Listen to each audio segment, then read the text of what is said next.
என்னை விட்டுட்டு போன தினம் உன் நினைவு என்ன கொல்லுது. என்னை பார்க்காமலே இருந்திருக்கலாம்ல. சரி பார்த்தேன், அந்த குழந்தைத்தனமான சேட்டையை என்கிட்ட பண்ணாமலாது இருந்திருக்கலாம். நான் பழைய நினைவிலே வாழ்ந்திருப்பேன். எனக்கு வாழணும்னு ஆசையை காட்டினவ உன் குழந்தைத்தனத்துல என்ன மறந்தவன். கடைசியில எல்லா சந்தோஷத்தையும் ஒரே நாள்ல காட்டிட்டு என்னை விட்டுட்டு போயிட்டிய. ஏண்டி என்ன பார்த்த, ஏன் என்கிட்ட பழகுன, உன்னை ஏன் என்கிட்ட பறி கொடுத்த? இப்ப என்ன அனாதி ஆக்கிட்டியடி பாவி.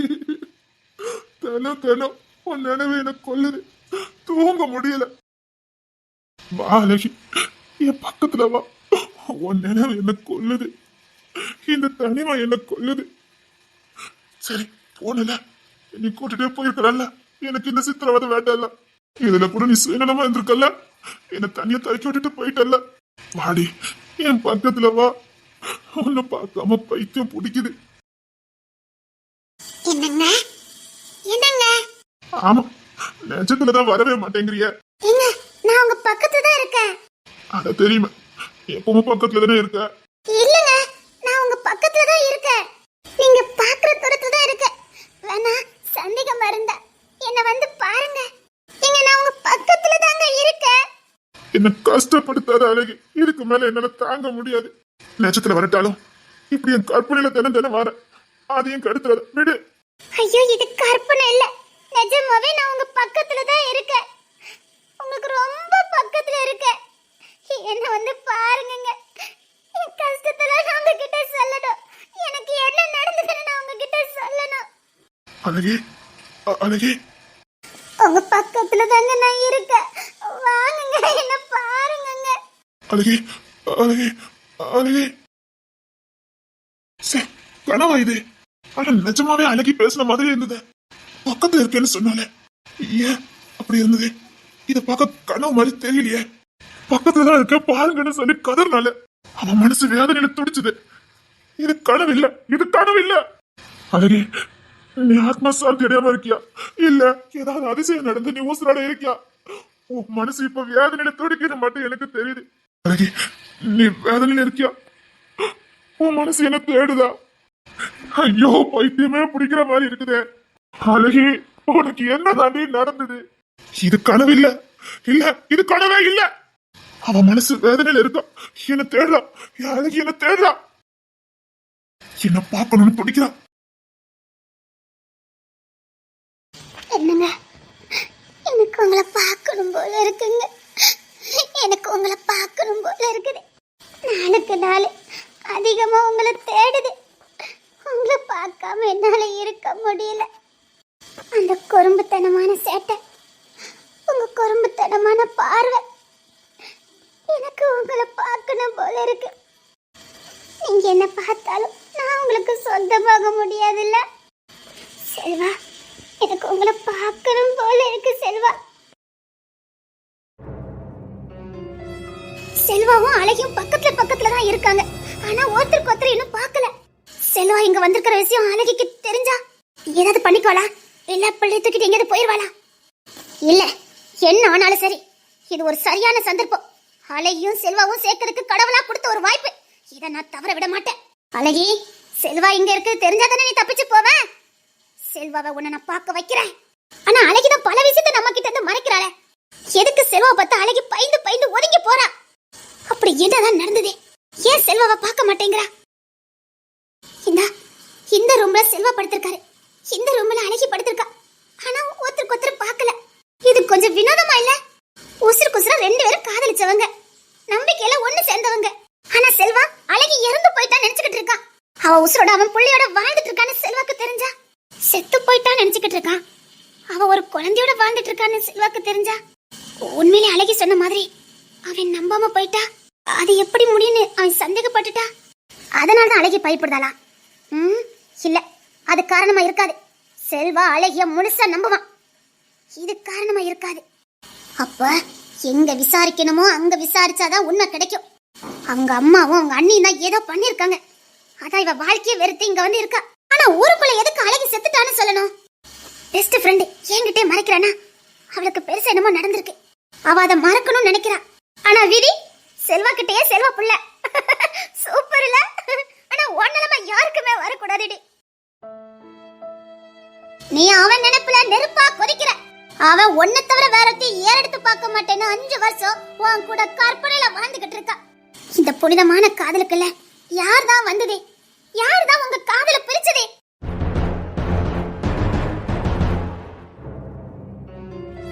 இல்ல, சத்தியமா ராஜா செல்வா புள்ளதான். செல்வா யார்கிட்டயும் லேசில பழகவும் மாட்டான், யாரு மேல பாசம் வைக்கவும் மாட்டான். அவனையும் மீறி இந்த குழந்தை மேல பாசம் வச்சிருக்கான்னா அது தான் ரத்தங்கிறதுனாலதான். அது மட்டும் நான் சந்தேகப்படுறதுக்கு காரணம் இல்ல. அந்த அழகியோட ஃப்ரெண்டு எப்படி இங்க வந்தா? அந்த பொண்ணு இங்க பார்த்த உடனே எனக்கு தெரியும் ராஜா செல்வா புள்ளதானே. எம்மா தாயே கோமதி, அழகி போயிட்டாலும் அவ ஃப்ரெண்டு நீ என்ன பண்ணிக்கிட்டு இருக்குன்னு ஒவ்வொரு நாளும் நாங்க கண்காணிச்சுக்கிட்டு தான் இருந்தோம். உனக்கு கல்யாணமே ஆகல. செல்வா அதுக்காக பல ஏற்பாடுகளை பண்ணா, அதையும் மீறி உனக்கு கல்யாணம் நடக்கல. அது எனக்கு தெரியும். நீ காதலிச்சு ஒரு பையனை கூட்டிட்டு வந்துட்ட. நீ எப்ப போய் சொன்னியோ அப்பவுமே எனக்கு கன்ஃபார்ம் ஆயிட்டு அழகி இங்க தான் இருக்கா. ராஜா என் செல்வாவோட புள்ளதான், எங்க வீட்டு வாரிசுதான். செல்வா, நீ கவலைப்படாத. அழகிய நிச்சயமா நான் உன் கூட சேர்த்து வைப்பேன். ராஜா ஓ பிள்ளைதான். இந்த கோமதிய பிடிச்சா எல்லா உண்மையும் தெரியும். பக்கத்து வீடு தானே ராஜா வீடு. பாக்குறேன், நிச்சயமா அழகி அங்க தானே இருக்கணும். செல்வா, உன்னை கூட்டிட்டு போயே நான் நிரூபிச்சு காட்டுறேன். அழகி சாகல, செத்துட்டதா நாடகம் ஆடப்பட்டிருக்கா. அந்த குடும்பம் ஏதோ சரி பண்ணிருக்கு. அந்த குடும்பத்துக்கு கொடுக்க வேண்டியதை கொடுத்தா தானா எல்லா விஷயமும் வந்துடும். அட பாவிகளா, அழகி செத்துட்டான்னு உண்மை மாதிரியே நம்ப வச்சுட்டீங்களே. அன்னைக்கு அடக்கம் பண்ணினது அப்ப யாரோடைய உடம்பு? அழகிய தானே நம்ம கிட்ட காட்டினாங்க. ஒரே குழப்பமா இருக்குது. அன்னைக்கு அங்க அடக்கம் பண்ணது அப்ப யாரு? அப்படின்னா எப்படி ராஜா? ஆனா அழகி செத்துட்டாங்கிறதுக்கான எல்லா ஆதாரமும் இருந்ததே. அப்ப எப்படி கோமதி ராஜா? என்ன ஒரே மர்மமா இருக்குது. இல்ல, அழகி குடும்பம் நம்மள முட்டாளாக்கி இருக்குது. அழகி சத்தியமா அந்த முடிவை எடுத்துக்கிறதுக்கு வாய்ப்பே இல்ல. அந்த பொண்ணு அவ்வளோ லேசாலாம் செல்வா விட்டு போயிருக்காது. இவங்க வேற என்னமோ சதி பண்ணிட்டாங்க. செல்வாவே அழகி செத்துட்டான்னு நம்புற அளவுக்கு பண்ணிட்டாங்களே உங்களை. அந்த குடும்பத்தை தட்டி தூக்குங்கடா. நான் 5 ஹவர்ஸ்ல அங்க இருப்பேன். அப்ப அண்ணன் மைனிக்காரி தம்பின்னு ஒருத்தன் கூட விடக்கூடாது. அவ்வளவு தூக்குடா. அழகி மட்டும் உசுரோட இருக்கான்னு தெரிஞ்சது அந்த குடும்பத்துல ஒருத்தர் உசுரோட இருக்க கூடாது. 5 வருஷம் என் செல்வா நரக வாழ்க்கை வாழ்ந்திருக்கான். அப்படின்னா என் செல்வாக்கு புள்ள இருக்குது, அவனுக்கு புள்ள இருக்குது. அட பாவிங்களா, எங்க வீட்டு வாய்ஸையே எங்கிட்ட இருந்து மறைச்சிட்டீங்களே. என்ன அழகி, தூக்கம் வரலையா? ஆமா, நீ எங்க போன? சின்ன குழப்பம், அதான் போயிருந்தேன். உனக்கு என்னடி குழப்பம்? ஏன் அழகி திடீர்னு செல்வா உன் பக்கத்துல இருந்து நின்னா என்ன பண்ணுவ? கட்டி பிடிச்சு முத்தம் கொடுப்ப. செல்வா உன் பக்கத்துல தாண்டி இருக்கா, பக்கத்து ரூம்ல தான் தங்கி இருக்கா அப்படின்னு சொல்லலான்னு வாய் வருது, ஆனா முடியலையே. செல்வாவை பார்க்கணும் போல இருக்குடி. தூரத்துல இருந்தாது இந்த கண்ணால பார்க்கணும் போல இருக்குடி. நாளுக்கு நாளே அவர் நினைவேன வாட்டுது, தாங்க முடியல. என் உணர்ச்சிகளை கட்டுப்படுத்த முடியல, மனசு வலிக்குது. அப்ப என்னடி, செல்வ தேடி போக வேண்டியதானே? எப்படி? ராஜாவுக்காக தானே நான் இவ்வளவு பாடுபட்டு இருக்கேன். ராஜாக்கு எதுவும் ஆயிடக்கூடாது, அப்புறம் நான் இவ்வளவு நாள் பட்ட பாடு வீணா போயிடும். என் வீட்டு அரக்கர்களுக்கு ராஜான்னு ஒருத்தன் இருக்கா, அவன் செல்வ வாரிசுன்னு தெரிஞ்சா அவ்வளவுதான். செல்வா மீறி உன் பிள்ளை யாரும் எதுவும் பண்ண முடியாது. அதுக்கு செல்வ முதல் நம்பணுமேடி. செல்வா மட்டும் நம்பிட்டாருன்னா அப்புறம் யார் எதிர்த்தாலும் என் பிள்ளை நான் பாத்துக்கிடுவேன். ஒருவேளை செல்வா ஏத்துக்காம என் குடும்பத்தாட்களுக்கு எனக்கு இப்படி ஒரு புள்ள இருக்குன்னு தெரிஞ்சு என் புள்ளைய என்னால பாதுகாக்க முடியாம போயிட்டா, அதுக்கெல்லாம் சேர்த்து வச்சுதான் செல்வா பார்க்காம இருக்கியா? ஆமா, அது எப்படி அவன் புள்ளன்னு எப்படி தெரியாம இருக்கும்? என்னடி பேசுற? நடந்தது உனக்கு எதுவும் தெரியாதா? எப்படிடி?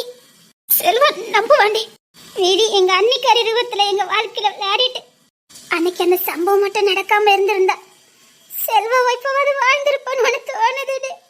அது உங்களே மீறி நடந்ததானே, அதை நினைச்சு ஏன் வருத்தப்படுற? அதுக்கு நீ காரணமே இல்ல. அது உங்க அன்னிக்காரி தானே சரி பண்ணுனா. அந்த ஒரு இரவோட எல்லாம் முடிஞ்சது. விடியும் போது என் வாழ்க்கை தலைகீழ மாறணும்னு நான் நினைச்சு கூட பார்க்கல. என் வாழ்க்கை நரகத்துல போகணும்னு நான் நினைச்சு கூட பார்க்கல. ராத்திரி கூட நாளைக்கு செல்வா பொண்டாட்டி ஆயிரோன்னு சந்தோஷத்துல தான் படுத்தேன். ஆனா விடியும் போது எல்லாம் தலைகீழ போச்சுது. வாழ்க்கைய தலைகீழ புரட்டி போட்டுட்டேன். அப்ப ராஜாவை நீ எப்பதான் செல்வா கிட்ட ஒப்படைக்க போற? ராஜாக்கு கொஞ்சம் விவரம் தெரிஞ்சோன்னு கொண்டு விட்டுட்டு வந்துருவேன். அதுக்கப்புறம் நீ என் பிள்ளைய அவங்க அப்பா கிட்ட சேர்த்துட்டேன்னா அது போதுண்டி. அதுக்கப்புறம் எனக்கு என்ன இருக்குது? இப்படி தினம் தினம் செல்வா நினைப்பிலே வெந்து சாகலான்னு முடிவு பண்ணிட்டேன், அப்படிதானே? அதுவும் ஒரு சுகம்தான். இப்ப நான் செல்வா கூட கற்பனையில தான் வாழ்ந்துட்டு இருக்கேன். இப்ப கூட அவர் என் பக்கத்துல தான் படுத்திருந்தாரு. எனக்கு கொஞ்சம் விளையாண்டுக்கிட்டு தான் இருந்தாரு. இந்த கற்பனை உலகமே எனக்கு போதும். அதுல எங்களை யாராலையும் பிரிக்க முடியாது. யாரும் எங்க நடுசுல வர முடியாது. இப்படி கற்பனை பண்ணியே வாழ்ந்துக்கிடுவேன். உனக்கு ஒண்ணு தெரியுமா? தினமும் செல்வாதான் என்ன பைக்ல கொண்டு கம்பெனிலே விட போறாரு. தினமும் சோறு அவர் தான் உருட்டுறாரு. போதண்டி, நீ படுற வேதனையை சொல்லிக்கிட்டு இருக்காத, விடு. முடியல முடியல. பேசாம செல்வா கிட்ட போடி. சத்தியமா செல்வா என்ன ஏத்துக்க மாட்டாரு. அப்படி நான் செல்வா தேடி போயிருந்தா 5 வருஷத்துக்கு முன்னாடி இவன் வயிற்றுல இருக்கும் போதே நான் போயிருக்கணும். அப்ப நான் தேர்ந்தெடுத்த வழி வேற. புள்ளைய காப்பாத்துனா போதும் நினைச்சேனே தவிர இதுக்கப்புறம் வர பிரச்சனையை நான் மறந்துட்டேன். 5 வருஷத்துக்கு முன்னாடி நான் பண்ணின தப்பு. முடிவெடுக்க தெரியல. அவசரப்பட்டு முடிவெடுத்து இங்க வந்துட்டேன். இனி போய் நான் உசுரோட தான் இருக்கேன். இதுதான் உங்க புள்ளைன்னு சொன்னா அவர் என்ன முட்டாளா? யோசித்து பாரு. அப்ப 5 வருஷம் என்ன தண்டிச்சுட்டேன்னு என்ன கேள்வி கேட்க மாட்டாரு. என் முகத்துல என்ன முடிக்காதன்னு சொல்ல மாட்டாரு.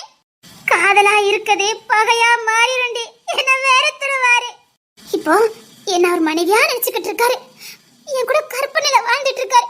இப்ப போய் நான் உசுரோட தான் இருக்கேன், இது உங்க புள்ளன்னு சொன்னா என்ன வெறுத்துருவாருடி. செல்வா என்ன வெறுக்க கூடாது. செல்வா என்ன வெறுக்க கூடாது.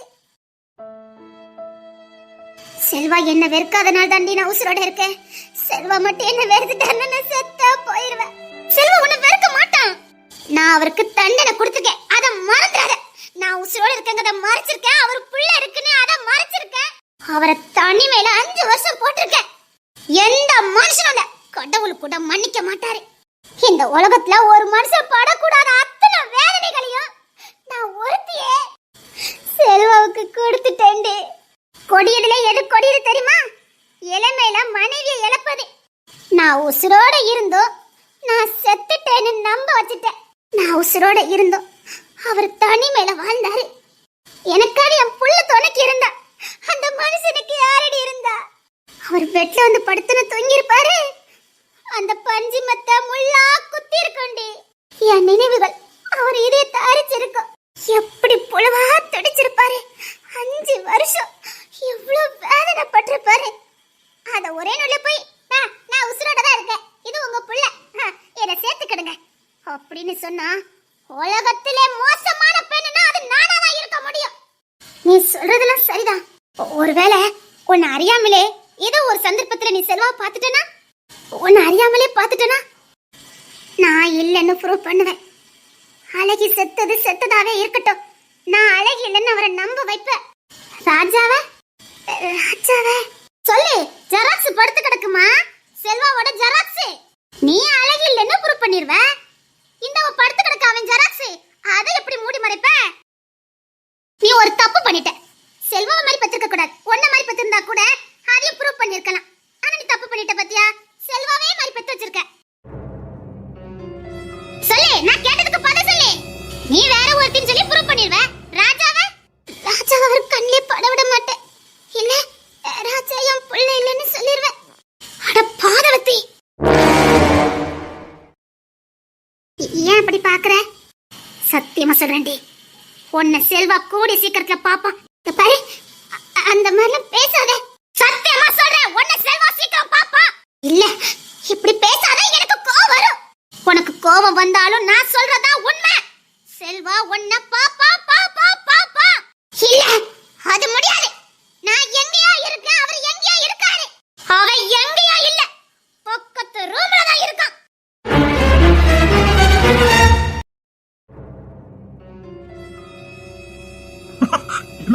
ரொம்ப பலமனச மாதிரி இருக்குது. ஒன்னும் இல்ல செல்வா. சரி ஜிப்பாடு கம்பெனி வரைக்கும் போயிட்டு வரலாம். நான் வரல செல்வா. என்ன ஆச்சு உனக்கு? நல்ல மலை பகுதி, கம்பெனியும் நல்லா இருக்குமா, எல்லாத்தையும் சுத்தி பார்த்த மாதிரி ஆயிரும்ல. வா. எனக்கு சின்ன வேலை இருக்குதுங்க, நான் முடிச்சிட்டு உன்னை வந்து பிக்கப் பண்ணிக்கிடுதேன். ஓகே, உன் வேலையை முடிச்சுட்டே வா. நீ பார்த்து ஜீப் எடுத்துட்டு போ. சரி, நான் போயிட்டு வரேன். அப்புறம் ராஜா இதை தேடி வருவான், கீழே அம்மா இருக்காங்க, அவங்க கிட்ட கொண்டு விட்டுரு. நான் கம்பெனி வேலையை முடிச்சுட்டு சீக்கிரமா வந்துடுறேன். ராஜாவை அவங்க வீட்டுக்கு அனுப்ப வேண்டாம். அனுப்பவே வேண்டாம் செல்வா. அவன் நம்ம கூட தானே இருக்க போறான்.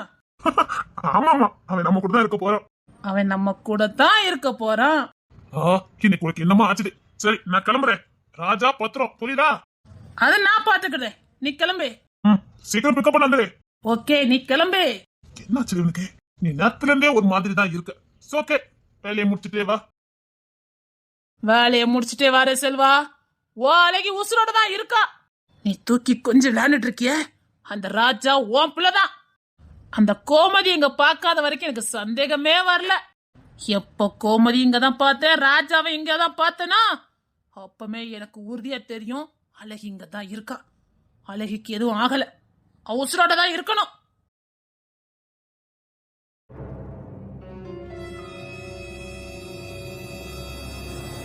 அம்மா அம்மா சொல்லு.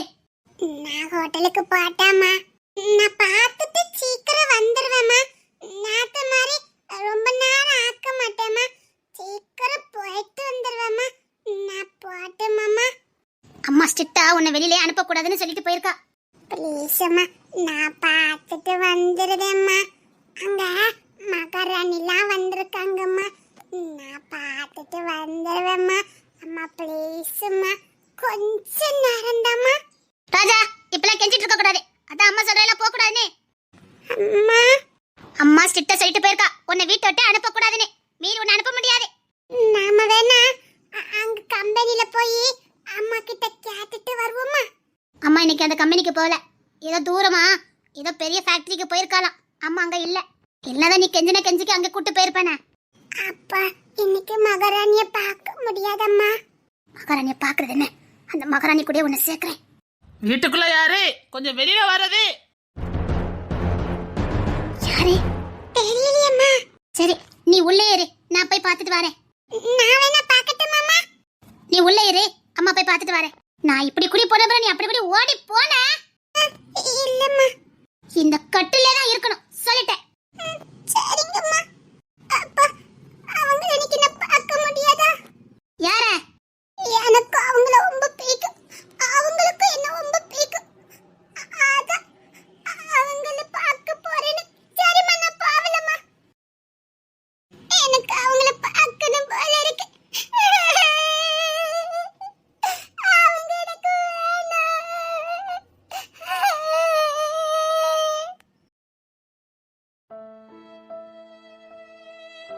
கொஞ்சம் வெளியில வர்றது. நீங்களா வெளியில வந்தா நல்லது, ஒரு நான் உள்ள வந்தா நல்லா இருக்காது. வந்துகிட்டு தான் இருக்கேன், கொஞ்சம் நில்லுங்க. அதிர்ச்சி ஆவீங்கன்னு பார்த்தேன். எதிர்பார்த்ததுதான், அதான் அதிர்ச்சி இல்ல. ஏதோ ஓடி வந்து கல்யாணம் பண்ணி ஹோட்டல்ல தங்கி இருக்கதா சொன்னீங்க. ஹோட்டல்ல தான் தங்கி இருக்கீங்க அப்படிதானே? கண்டுபிடிச்சிட்டீங்க, அதுக்கு எதுக்கு சுத்தி வளைச்சுக்கிட்டே? என்ன கேட்கணுமோ தாராளமா கேளுங்க. அம்மா தாயே கோமதி, அழகி சொத்த உடனே ஒண்ணு நாங்க மறக்கவே இல்ல. அழகி யார் மேலாம் பாசம் வச்சிருந்தான்னு நாங்க கண்காணிச்சோம். அவ உன் மேல மட்டும்தான் பாசம் வச்சிருந்தா, அதனாலே நாங்க உன்னை கண்காணிச்சோம். உனக்கு 2-3 துப்பு கூட செல்வாதான் அனுப்பி வச்சான். அத உங்க வீட்டாட்கள் தடுக்கல, உங்க குடும்பத்தாட்கள் தடுத்து விட்டுட்டாங்க. குடும்பத்துக்காரங்க தானே, கட்டாயமா பண்ணிருப்பாங்க. உங்களுக்கு காதலும் இல்ல, கத்திரிக்காவும் இல்ல. நீங்க வேற ஏதாவது காரணம் சொல்லியிருந்தா கூட நான் நம்பியிருப்பேன். ஓடி வந்து கல்யாணம் பண்ணேன்னு சொன்னீங்க பாருங்க, அங்கதான் எனக்கு உங்க மேல சந்தேகம் வந்தது. இதே ஹோட்டல்ல தங்கி இருக்கேன், புருஷன் கூட தங்கி இருக்கேன்னு சொன்னீங்க. எதுக்கு இந்த நாடகம்? அவசியம்னு நினைச்சேன், இப்ப அதுக்கு அவசியம் இல்ல. இப்ப என்ன சொல்லுங்க. அழகி உசுரோட இருக்காளா? தெரியாது. செல்வா கொஞ்சம் விளையாண்டுட்டு இருக்கானே ராஜா, அது செல்வா பிள்ளை தானே? தெரியாது. உண்மையிலே அழகி உன் ஃப்ரெண்டா இருந்தா உண்மை சொல்லு. அப்படி பத்தி எனக்கு தெரியாது. ஓ தெரியாது, விசாரிக்க வேண்டிய முறையில விசாரிச்சா எல்லா உண்மையும் தானா வரும். கொன்னு போட்டாலும் சரி, என்கிட்ட இருந்து எந்த உண்மையும் வராது. அப்படின்னா சொல்ல முடியாது. என்ன வசதி இருக்கு, கொல்லுவீங்க, அவ்வளவுதானே? கொன்னுட்டு போங்க. என்ன கேட்கலாம் இங்க யாரும் இல்ல. இங்க பாருமா, உன்னை கொல்லணும் உன்னை அதட்டணுங்கிறதெல்லாம் என் நோக்கம் கிடையாது. என் செல்வா வாழணும், என் செல்வா நிம்மதியா வாழணும். அவன் படுற நரக வேதனையை என்னால பார்க்க முடியல. அவன் அணு அணுவா செத்துக்கிட்டு இருக்கான். எதுவோ நேத்து இன்னைக்குதான் அந்த பையன்கிட்ட அவன் சிரிச்சு விளையாடுறத பார்த்துக்கிட்டு இருக்கேன். மத்தபடி அவன் வாழ்ற வாழ்க்கை எவனாலும் வாழ்ந்துக்கிட முடியாது. என் செல்வாக்காக நான் என்ன வேணாலும் பண்ணுவேன். இப்ப உண்மை சொல்லிட்டா மட்டும் எல்லாம் நல்லதா நடந்துற போதே. இங்க பாருமா, என்னனாலும் பரவாயில்ல, அழகிய செல்வா கூட நான் சேர்த்து வைப்பேன். என் மேல நம்பிக்கை இருந்தா நீ உண்மைய சொல்லு, என்ன நீ முழுசா நம்பலாம். நான் விசுவாசத்துக்காக இன்ன வரைக்கும் கல்யாணம் பண்ணாம வாழ்ந்துட்டு இருக்கேன், என் செல்வாக்காக. அவனே அப்படி ஒரு வாழ்க்கை வாழும்போது நான் சந்தோஷமா வாழணுமான்னு இது வரைக்கும் நான் கல்யாணம் பண்ணல. என் செல்வாக்காக நான் என்ன வேணாலும் பண்ணுவேன். நீ தைரியமா என்கிட்ட உண்மைய சொல்லலாம். நல்லதா இருந்தா செல்வாக்காக நான் என்ன வேணாலும் பண்ணுவேன். அது செல்வாக்கு தேவையில்லைன்னா அதை எப்படி மூடி மறைக்கணும்னு எனக்கு தெரியும். உங்க மேல எனக்கு எப்பவுமே நம்பிக்கை உண்டு. ஆமா, அழகி உசுரோட தான் இருக்கா. என்னம்மா சொல்ற? அழகி உசுரோட இருக்காளா? எஸ் செல்வா, நிஜமா சொல்றியாமா? அழகி உசுரோட தான் இருக்காளா? அவ சாகல? சாகல. நானும் செத்துட்டான்னு தான் நினைச்சேன். நானும் 5 வருஷமா அவ செத்து போயிட்டான்னு தான் நினைச்சேன். என்னம்மா ஒரே குழப்பமா இருக்கு. செத்து போனவா எப்படி உசுரோட? அந்த செத்து போனவளுக்கு பிள்ளை இருக்கு தெரியும்ல. ஐயோ, என்னம்மா சொல்ற? பைத்தியம் பிடிச்ச மாதிரி இருக்குது. எப்படிமா? நானும் 5 வருஷமா அழகி செத்து போயிட்டான்னு இருந்தேன். திடீர்னு ஒரு லெட்டரு, அது எங்களுக்கே தெரிஞ்ச முதல்ல ஒரு லெட்டரு. அதை வச்சுதான் அழகி உசுரோட இருக்கான்னு நான் இங்க வந்தேன். நானும் வந்தோன்னு அங்காரத்துல கேட்டேன், அடிக்க கூட செஞ்சேன். எவ்வளவு பெரிய பாவத்தை பண்ணிருக்கேன்னு, 5 வருஷம் எங்களுக்கெல்லாம் தண்டனை கொடுத்துட்டியேன்னு அவளை கேள்வி கேட்டேன். அவ சொன்ன ஒவ்வொரு பதிலும் அவ செஞ்சது நியாயம்தான் எனக்கு தோணுச்சுது. அம்மா, என்ன சொல்லிட்டு இருக்கீங்க? இந்த பொண்ணு உசுரோட இருந்தா செல்வா பார்க்க வந்திருக்கலாமே. அவ சின்ன பொண்ணா இருக்கும்போது எடுத்த தவறான ஒரு முடிவு, என்ன பண்ணணும்னு தெரியாம அவ எடுத்த ஒரு முடிவு. அவ திரும்பி பார்க்கும் போதுதான் அவ செஞ்சது தப்புன்னு அவளுக்கே புரிஞ்சிருக்கு. புள்ளைய எப்படியாவது காப்பாத்து நினைச்சவளுக்கு செல்வா என்ன ஆவாங்கத மறந்துட்டா. அதனால அவன் எவ்வளவு பாதிக்கப்படுவான்னு அவ மறந்துட்டா. செல்வா புள்ளைய காப்பாத்துனா போதும் நினைச்சவளுக்கு செல்வாவை காப்பாத்துக்கு தெரியல. என்னம்மா சொல்ற? இதுதானே உண்மை. அவ தெரியாம ஒரு சின்ன முடிவு எடுத்துட்டா. இனி 5 வருஷம் கழிச்சு போய் நான் உசுரோட தான் இருக்கேன், இதா என் புள்ளன்னு சொன்னா செல்வா நிலைமை யோசித்து பாருங்க. செல்வா அழகி ஏத்துக்குவா இல்ல 2 சந்தோஷமா தான் வாழ முடியுமா? இப்ப காதலா இருக்குது பகையா மாறாது. கரெக்ட், நீ சொல்றது 100க்கு 100 உண்மை. செல்வா லேசில எந்த தப்பையுமே மன்னிக்க மாட்டான். அது அவன் சுவாபம். சத்தியமா அழகிய மன்னிக்க மாட்டான். அவ 5 வருஷத்துக்கு முன்னாடி இல்ல, ஒரு 3 வருஷத்துக்கு முன்னாடி போயிருந்தா கூட ஏதாவது செல்வா கிட்ட இறக்கம் கிடைச்சிருக்கும். இனி போய் அதுல ராஜாவை இப்ப செல்வத்துக்கு கொஞ்சிக்கிட்டு இருக்கான். இந்த நிலைமையில போய் அதான் பயமா இருக்கு. நீ சொன்னதுக்கு அப்புறம் எனக்கும் பயமா தானே இருக்குது. அப்ப கடைசி வரைக்கும் மூடி மறைக்கணும். கடவுள் என்ன சித்த வச்சிருக்காருன்னு யாருக்கு தெரியும்?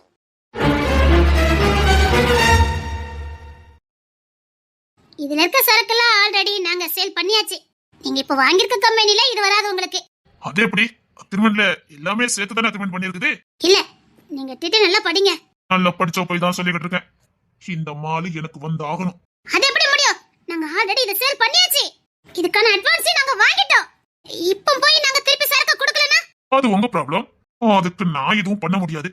எப்போ இந்த கம்பெனி என் பேருக்கு மாறிச்சோ அப்பவுமே இது ஏன் சரக்கு, புரியுதா? செல்வா, நீங்க ரொம்ப அநியாயம் பண்றீங்க. பிசினஸ் பண்ணாலும் அது ஒரு நியாய தர்ம இருக்கணும். நான் பிசினஸ்ல நியாயம் தர்மம் பாக்குறது இல்ல. வேண்டாம் செல்வா, நீங்க ரொம்ப தப்பு பண்ணிட்டு இருக்கீங்க. ஆமா, இதெல்லாம் பேசணும். எனக்கு கத்தி பேசினா பிடிக்காது.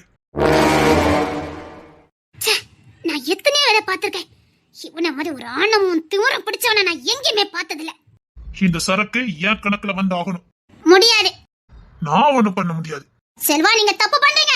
நான் இத ஆல்ரெடி சேல் பண்ணிட்டேன்னு சொல்லிக்கிட்டு இருக்கேன். அட்வான்ஸ் திருப்பி கொடுங்க. அட்வான்ஸ் திருப்பி கொடுக்கணுமா? அது கொடுக்க முடிஞ்சிருந்தா நான் எதுக்கு இந்த கம்பெனியை சேல் பண்றேன்? என்கிட்ட இப்ப அவ்வளவு பணம் இல்ல. நான் ஒண்ணும் பண்ண முடியாது. செல்வா, நீங்க கொஞ்சமாவது மனசாட்சியோட பேசுங்க. நான் எதுக்கு உங்ககிட்ட மனசாட்சியோட பேசணும்? நம்ம 2 பேரும் வியாபாரி, கூட குறைச்சலா பேசிக்கிட்டு இருக்கலாம். மனசாட்சியோட பேசணும் அவசியம் இல்லையே. நீங்க வித்தீங்க, நான் வாங்கிட்டேன். இப்போ வந்து நின்னுட்டு நான் வித்தது தப்போ திருப்பி கொடுங்கன்னு சொல்றதெல்லாம் மகா தப்பு. நான் திருப்பி கேட்கலையே. இந்த மாலை ஆல்ரெடி சேல் பண்ணதுன்னு சொல்லிக்கிட்டு இருக்கேன். அது இந்த கம்பெனி என் பேருக்கு மாறதுக்கு முன்னாடியே இந்த மாலு வெளியில போயிருக்கணும். இப்போ உள்ளதானே இருக்குது. உள்ள இருந்தா ஏமா அது? அப்ப அட்வான்ஸ் கொடுத்தவங்க அது உங்க பாடு. அப்படியா? அப்ப மாலை உங்ககிட்ட தானே இருக்கு, நீங்களே அட்வான்ஸ் திருப்பி கொடுங்க. இது உங்க வாயால கேட்கணும்னு தான் காத்துட்டு இருந்தேன். சரி, நான் அட்வான்ஸ் திருப்பி கொடுத்துறேன். பக்கத்துல இன்னும் நிறைய மால் இருக்கிற மாதிரி கேள்விப்பட்டேன். அந்த கம்பெனி நாங்க விக்கல. இந்த மாலுக்கு பதிலா நான் அதை எடுத்துக்கிடுவேன். ரொம்ப அநியாயம் பண்றீங்க செல்வா. ஓ அப்படியா? நீங்க இப்படி சம்பாத்தியம் பண்ணி என்னத்த சாதிக்க போறீங்க? உங்க வாழ்க்கை வரலாறுலாம் எனக்கு தெரியும். பிசினஸ் கூட லைஃப் பத்தி பேசுனீங்க. மனசாட்சி இல்லாம பண்ணிக்கிட்டு இருக்க. இப்படி இருக்க போய் தான் நீ முத காதலிச்சவா உன்னை விட்டு ஓடி போயிருக்கா. கொத்தாத, உன்னை பத்தி எல்லாமே தெரியும். நீ வேண்டான்னு ஓடி போயிட்டாலாமே. இப்பதானே புரியுது உன்னை விட்டு அவ எதுக்கு ஓடி போயிருக்கானே. அவகிட்டயும் வரவு செலவு பார்த்திருப்ப, அப்படிதானே? அதான் இப்படி ஒருத்தன் கூட வாழ வேண்டானே புத்திசாலித்தனமா உன் கண்ணு முன்னாடியே இன்னொருத்தனை கல்யாணம் பண்ணிக்கிட்டாலாமே. அவ இப்போ ரொம்ப சந்தோஷமா வாழ்ந்துட்டு இருக்கதா கேள்விப்பட்டேன். ஆனா நீங்க இன்னும் தனிமையில இருக்கதா கேள்விப்பட்டேனே. இனி அந்த கம்பெனி உனக்கு கிடைக்காது. வெளியில போடி, வெளியில போடி. இன்னும் அந்த கம்பெனி நான் உனக்கு எழுதி கொடுக்கல மிஸ்டர் செல்வா. ஓ கையெழுத்து எனக்கு தேவையில்லை. அதை எப்படி என் பேருக்கு மாத்தணும்னு எனக்கு தெரியும். நான் பிசினஸ் ஜெயிச்சவன். அந்த வாழ்க்கையில தோத்துட்டியே. ஹாய், இங்க இருந்து போயிரு. அடிச்ச மூஞ்சி மரண பேந்துரும். போயிரு. எப்படி அந்த கம்பெனியை என்கிட்ட இருந்து வாங்குறேன்னு நானும் பாக்குறேன். இன்னும் 10 நிமிஷத்துல அந்த கம்பெனி என் பேர்ல மாறி இருக்கணும். இப்பவுமே அந்த கம்பெனிக்கு போற முழு அதிகாரத்தை என் கட்டுப்பாட்டுக்குள்ள கொண்டுட்டு வரேன். எதுக்கு முதலாளி அம்மா நம்ம வர சொல்லிருக்காங்க தெரியலையே. அப்படினால இந்த கம்பெனி எதுக்கு நம்மள வர சொன்னாங்க? நஷ்டத்துல ஓடுற கம்பெனி தானே விக்கதா சொல்லிட்டு இருந்தாங்க. இதனால லாபம் தருமே. என்னன்னு தெரியல. அப்ப நம்மள எதுக்கு கூப்பிட்டாங்க? அதான் எனக்கும் புரியல. சரி, மேடம் வராங்க.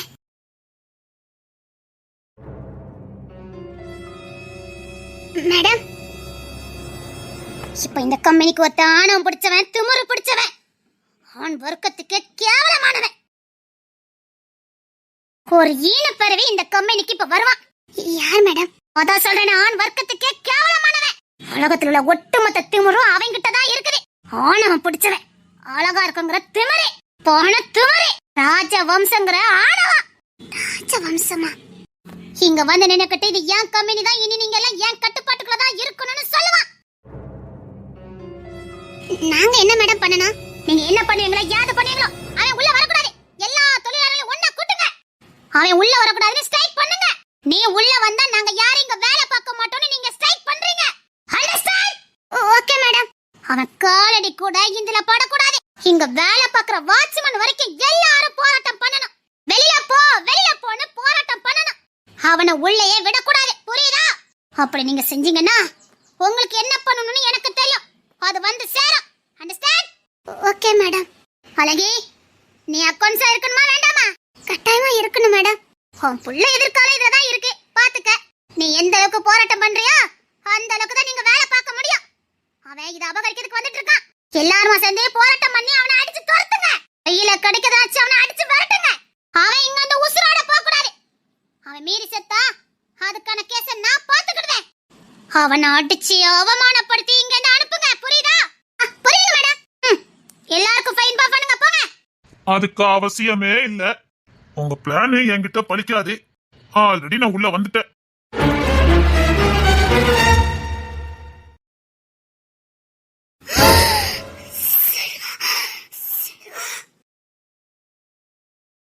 அதுக்கு அவசியமே இல்ல. இந்த சாரா அது வந்து உனக்கு என்கிட்ட மன்னிப்பே கிடையாது. இன்னும் ஒரு நிமிஷத்துல நீ இந்த இடத்த விட்டு காலி பண்ணல, நீ சொன்னிய எனக்கு செய்வேனே, அத நான் உனக்கு செய்ய வேண்டியது இருக்கும். Get out.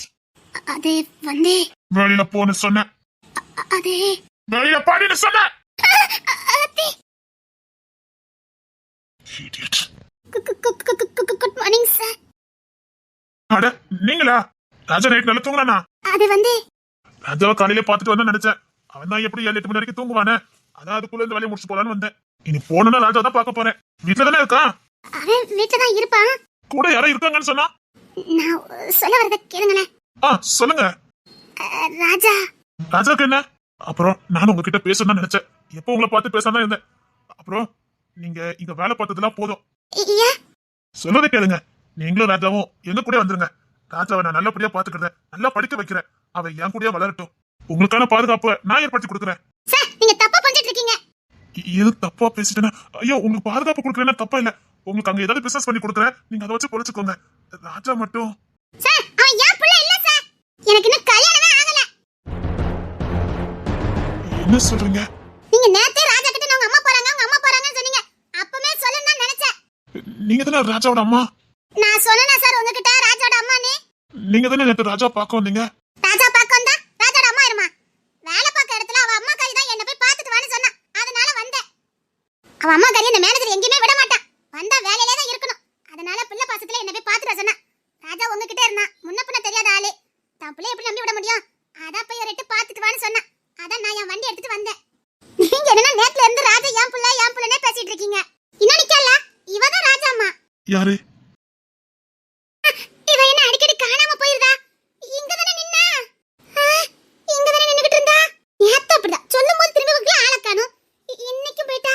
இவ்வளவு நேரமா இங்க தான் நின்னா. ஏன் நீங்க வந்து நிக்கும்போது கூட இங்க தான் நின்னா? நான் வந்து நிக்கும் போது இங்க இருந்தாங்களா? ஆமா. நல்ல வளத்தியா, சுருண்ட முடி, கலரா? நான் பார்க்கலையே. பார்க்கலையா? அவ கொஞ்சம் பயந்த சுபாவா. நீங்க எங்க மேனேஜர் அம்மாவை திட்டுனீங்களா? அதை பார்த்து பயந்து ஓடி இருப்பா. அவளுக்கு யாராவது திட்டுனா பயம் கொடுத்துரும். கை கால்லாம் ஆடும். அழகிக்கும் அப்படிதானே. நான் சும்மா திட்டினாலே எனக்கு கை கால்லாம் ஆடுமே. அதான் உங்களை பார்த்தோன்னே வீட்டுக்கு போயிருப்பா.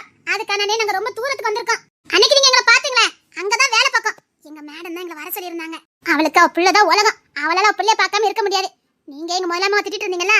இதான் சரியான சண்டை பொண்ணு பிள்ளைய பார்க்க ஓடி இருப்பா. அதான் சார் நீங்க தங்கி இருக்கீங்களா ஹோட்டலே? ஆமா. அது பக்கத்துல ஒரு வீடு இருக்குதே. தெரியும். அதான் ராஜா வீடுன்னு எனக்கு தெரியும். இப்ப போங்க, அவ அங்கதான் இருப்பா. அப்போ நிஜமாவே நீங்க அம்மா இல்லையா? அது எப்படி சார் பெத்த பிள்ளை இல்லைன்னு சொல்ல முடியுமா? அவ என் ஃப்ரெண்டோட பிள்ளை. நேத்து ரெண்டாவது வந்துட்டு போனவங்க தானே ராஜா அம்மா அம்மான்னு கையை கட்டினா. சரிதான். நேத்து ராஜா கூட நீங்க வந்துட்டு போனதுக்கு அப்புறம் இன்னொருத்தவங்க வந்தாங்க. நான் அவங்கள பார்க்கல. அவங்க வந்துட்டு போனதுக்கு அப்புறம் தான் ராஜா அம்மா அம்மான்னு கத்துனா. கரெக்ட். நான் போனதுக்கு அப்புறம் உங்களுக்கு வந்தாளே, அவ தான் ராஜா அம்மா. நான் பார்க்கல.